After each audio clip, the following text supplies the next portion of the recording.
I am a conference interpreter, as I said, in the San Francisco, California area. I got my training at the École supérieure d'interprètes et de traducteurs. In Paris, some of my teachers, as I mentioned, were Danica Selevskovich, Christopher Thierry, Gérard Ilg, and others. I'm going to just take 5 minutes to go over the things that I have done after my training in Paris.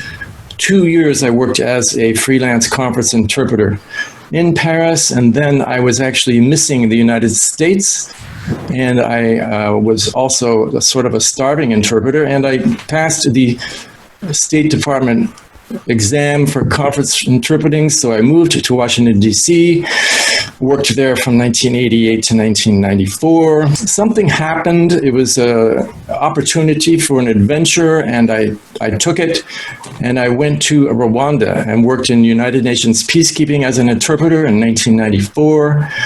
After that, for 4 years, I worked in Angola, also in United Nations peacekeeping from 1994 to 1999.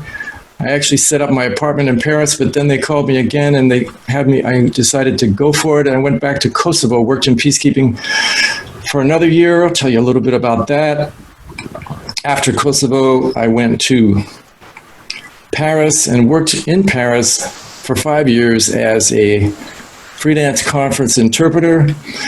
The opportunity arose, and thank goodness I joined AIIC in 2003. For many good reasons, one of which was that an interpreter that I worked with in Washington, D.C. called me. Her name is Michelle. If I told you her last name, you would know who I'm talking about. She called me, and she was working at the International Criminal Court. She had found my name in the AIIC directory, and she said, would you like to come up here and work at our Conference of States Parties? And I did. And one thing led to another, and I ended up being a staff interpreter, translator, and reviser there at the ICC for a year. For a while, I had been wanting to go back to California. It keeps happening to me, and I had been angling for a job at Monterey, which was still called Monterey.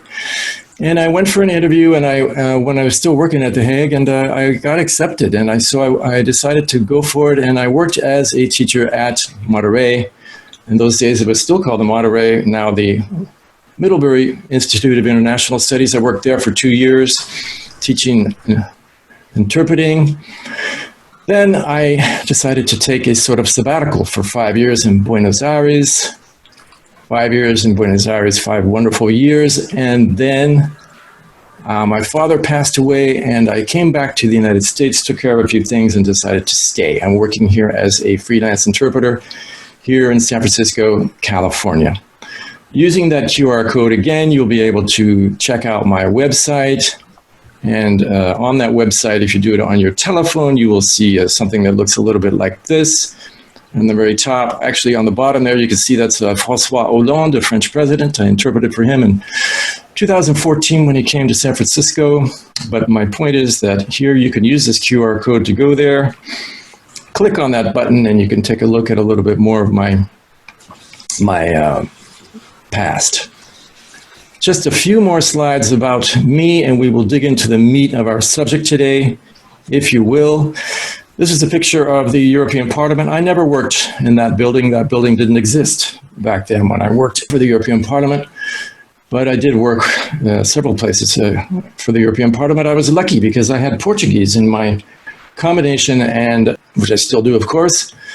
And Portugal had just joined the European Economic Communities, as they were called in those days.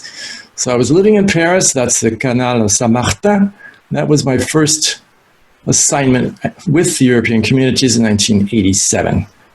I'm sharing a few pictures, if you don't mind. Here is me being evacuated from Rwanda. I'm on an airplane there. Here I am trying to jump out of the way as the special representative of the Secretary General for the Rwanda mission was trying to get support for our mission as we visited the president of Ghana. Here I am walking next to General Romeo Dallaire, who was the force commander for the Rwanda mission. We were going back to Kigali for ceasefire talks. Here I am interpreting for the press and the special representative of the Secretary General in Angola, Portuguese, as you can see. In the United Nations peacekeeping, you end up doing some things that you never dreamt of. I was interpreter first, but then they asked me to be the mayor of 2 cities. I was the mayor of Glagovac and Porjevo in Kosovo. And in that capacity, I actually performed the very first marriage in Kosovo after the war. That's me next to the guy in the white shirt administering the vows. And the couple on the left sent me the picture of their newborn a year later when I was in Paris.